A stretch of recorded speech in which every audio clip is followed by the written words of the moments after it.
दोस्तों, 1 जनवरी को क्यों मनाया जाता है नववर्ष? 45 ईसा पूर्व में जूलियन कैलेंडर के चलन में आने के बाद पहली बार 1 जनवरी को नववर्ष का जश्न मनाया गया था। ऐसा रोमन देवता जानुस के सम्मान में किया गया था। 1582 में पोप ग्रेगरी 13 द्वारा कुछ गलतियों को ठीक करने के लिए लाए गए वर्तमान ग्रेगोरियन कैलेंडर में नए साल की शुरुआत जनवरी से होती है। इसलिए 1 जनवरी को नववर्ष मनाया जाता है। ग्लोबल पीस इंडेक्स 2024 के अनुसार यूरोप का आइसलैंड दुनिया का सबसे शांत देश है। इसके बाद दूसरे स्थान पर आयरलैंड और तीसरे स्थान पर ऑस्ट्रिया है।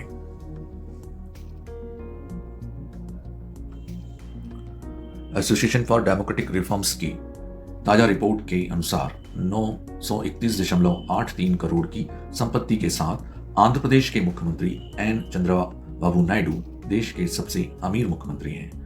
दूसरे स्थान पर अरुणाचल प्रदेश के मुख्यमंत्री पेमा खांडू और तीसरे स्थान पर कर्नाटक के मुख्यमंत्री सिद्धारमैया हैं। दोस्तों, इस रिपोर्ट में 15 लाख की संपत्ति के साथ पश्चिम बंगाल की मुख्यमंत्री ममता बनर्जी सबसे गरीब मुख्यमंत्री की श्रेणी में रखी गई है। दोस्तों, द्वीपीय देश किरवाती 2025 में प्रवेश करने वाला पहला देश बन गया है। किरवाती भूमध्य रेखीय प्रशांत क्षेत्र में फैले 33 छोटे द्वीपों से मिलकर बना हुआ है। भारतीय अंतरिक्ष अनुसंधान संगठन अर्थात इसरो जनवरी 2025 में प्रस्तावित GSLV के जरिए श्रीहरिकोटा अंतरिक्ष केंद्र से 100वां प्रक्षेपण करेगा। इसरो के अध्यक्ष S सोमनाथन ने कहा, सोमवार को पूरा हुआ स्पेस DX मिशन श्रीहरिकोटा से 99वां प्रक्षेपण था, जिसका उद्देश्य 2 छोटे अंतरिक्ष यान का उपयोग कर अंतरिक्ष में डॉकिंग टेक्नोलॉजी का प्रदर्शन करना था। विश्व स्वास्थ्य संगठन WHO ने 5 साल बाद चीन से कोविड-19 की उत्पत्ति की जानकारी शेयर करने को कहा है। WHO ने कहा है कि संगठन कोविड-19 की उत्पत्ति को समझना चाहता है। यह एक नैतिक और वैज्ञानिक अनिवार्यता है। संगठन ने कहा कि पारदर्शिता, साझाकरण और सहयोग के बिना दुनिया भविष्य में महामारी के लिए तैयार नहीं हो सकती है। उल्लेखनीय है कि WHO के द्वारा 31 दिसंबर 2019 को कोरोना को या कोविड-19 को वैश्विक महामारी घोषित किया गया था।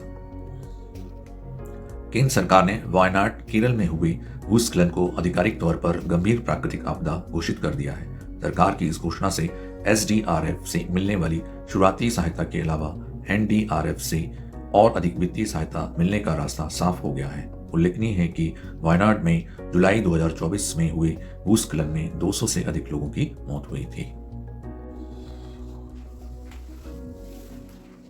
तमिलनाडु के मुख्यमंत्री SK स्टालिन ने कन्याकुमारी में देश के पहले समुद्र के ऊपर बने ग्लास ब्रिज का उद्घाटन किया, जिसकी तस्वीरें आज सोशल मीडिया पर वायरल हो रही हैं। 37 करोड़ की लागत से बना यह पुल 77 मीटर लंबा, 10 मीटर चौड़ा है, जो विवेकानंद रॉक मेमोरियल और 133 फीट ऊंची तिरुवल्लर प्रतिमा को जोड़ता है।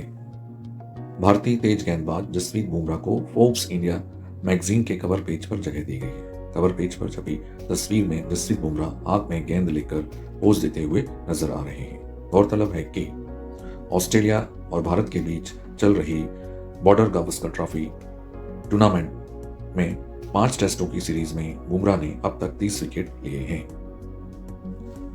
वित्त मंत्रालय द्वारा जारी आंकड़ों के अनुसार केंद्र सरकार का राजकोषीय घाटा चालू वित्तीय वर्ष में नवंबर महीने तक समूचे वित्त वर्ष के लिए निर्धारित लक्ष्य का 52.5% रहा और अप्रैल से नवंबर के दौरान यह करीब 8.47 लाख करोड़ था। उल्लेखनीय है कि सरकार ने बजट में 2024-25 में राजकोषीय घाटे को GDP के 4.9% तक सीमित रखने का लक्ष्य रखा था। महाराष्ट्र की निशानेबाज अनन्या नायडू ने मंगलवार को मध्य प्रदेश स्टेट एकेडमी भोपाल स्थित शूटिंग रेंज में चल रही 67वीं राष्ट्रीय शूटिंग चैंपियनशिप कंपटीशन में महिलाओं की 10 मीटर एयर राइफल स्पर्धा में रेलवे की अनुभवी मेघना सजनार को हराकर अपना पहला सीनियर राष्ट्रीय खिताब जीता। भारतीय गेंदबाज जसप्रीत बुमराह और बल्लेबाज नीतीश रेड्डी का नाम मेलबर्न क्रिकेट ग्राउंड के ऑनर्स बोर्ड पर लिखा गया। उल्लेखनीय है कि किसी भी मैदान पर यादगार प्रदर्शन करने वाले खिलाड़ी ऑनर्स बोर्ड में शामिल किए जाता है। आमतौर पर शतक जमाने वाले बैटर्स और पारी में 5 विकेट या फिर 10 विकेट लेने वाले गेंदबाजों को इसमें जगह मिलती है। भारत के 1983 वर्ल्ड कप विजेता विकेटकीपर सैयद किरमानी ने अपनी ऑटोबायोग्राफी स्टंप लॉन्च की। 29 दिसंबर को सैयद किरमानी ने अपने 75वें टूर के चिन्नास्वामी स्टेडियम में अपनी ऑटोबायोग्राफी लॉन्च की। रक्षा मंत्रालय ने 30 दिसंबर को नई दिल्ली में 2,867 करोड़ रुपए के 2 नए कॉन्ट्रैक्ट साइन किए। ये कॉन्ट्रैक्ट भारतीय नौसेना की पनडुब्बियों की क्षमताओं को बढ़ाने और समुद्री सुरक्षा को और मजबूत करने के लिए किए गए हैं। पहला कॉन्ट्रैक्ट मझगांव डाक शिप बिल्डर्स लिमिटेड मुंबई के साथ साइन किया गया है। इसके तहत डीआरडीओ के विकसित एयर इंडिपेंडेंट प्रोपल्सन प्लग को बनाया जाएगा और पारंपरिक पनडुब्बियों में लगाया जाएगा। जबकि दूसरा कॉन्ट्रैक्ट नेवल ग्रुप फ्रांस के साथ साइन किया गया है। इसके तहत डीआरडीओ द्वारा डेवलप किए गए इलेक्ट्रॉनिक हैवी वेट टॉर्पीडो को कलवरी क्लास पनडुब्बियों में लगाया जाएगा। इसरो ने 30 दिसंबर को आंध्र प्रदेश के श्रीहरिकोटा से स्पेस डैक्स यानी space docking experiment mission launch किया। इस मिशन के जरिए 7 जनवरी 2025 को अंतरिक्ष में बुलेट की स्पीड से 10 गुना ज्यादा तेजी से ट्रेवल कर रहे 2 स्पेसक्राफ्ट को कनेक्ट किया जाएगा। इसरो का यह मिशन सफल रहा तो रूस, अमेरिका और चीन के बाद भारत ऐसा करने वाला चौथा देश बन जाएगा।